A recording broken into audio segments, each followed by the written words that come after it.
hello guys आज चाहिँ म तपाईँलाई एउटा नयाँ गान्थेँ कि भने पुरानो मान्छेहरूलाई थाहा यो नयाँ मान्छेहरूलाई थाहा छैन होइन म शान्ति भन्ने चिज होइन म शान्ति भन्ने थाहा थिएन है घरबाट हिँड्दा होइन माथि गाउँबाट डाँडाबाट गुन्द्राबाट गुवाहाटीदेखिको लगभग गुवाहाटी पुग्न लागिसकेको थियौँ पुगि नै सकेको थियौँ घरमा पुगेर फोन आयो ओए त्यसलाई किन लगेको थियो म शान्ति लाग्छ अब फर्काइहाल्ने अब ए भगवान्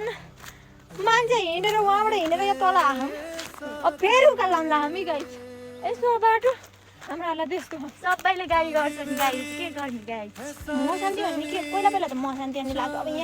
यहीँ नजिक भएकोलाई मात्र म शान्ति लाग्छ क्या यहाँको मान्छे विदेश गयो भने म शान्ति फर्काउन आउँछु उहाँले आउनु के गर्ने यार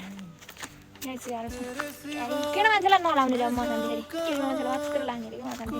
त्यो रात पर्न ल गाइसहरु लाग्दाखेरि म शान्ति फर्काउनु 6 बजेर 12 मिनेट भइसक्यो त्यही रहेछ उहाँबाट कति हिँड्नु गाइस कति हिँड्नु माथिबाट झरेर तल आयो अब फेरि म शान्ति लाग्छ फेरि त्यसलाई ल्याउनु पुऱ्याउनु फेरि उकालो लाग्नु आएर अब हाम्रो जिन्दगी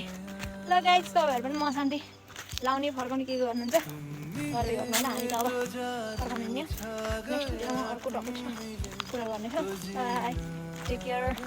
मोर सब्सक्राइबर्स बढाउने कोसिस छ मेरो तपाईँहरूले साथ सपोर्ट दिनुभयो भने मात्र मेरो सब्सक्राइबर्स बढ्छ त्यही बेला लाइक सेयर कमेन्ट गइसकेको छ गर्नु होला थ्याङ्क यू हेर्नु न तपाईँहरू देख्न सक्नु पारीको भ्यू कता हो कहाँ पारी यस्तो राम्रो देखियो म चाहिँ गोरी परे यो चाहिँ गोरी है आफ्नो तारिफ आफैले उहाँले गर्छ गाइस मात्रै यसले गर्थ्यो आफ्नो तारिफ आफै ल भाइ टेक केयर गाइस नेक्स्ट भिडियोमा भेटौँला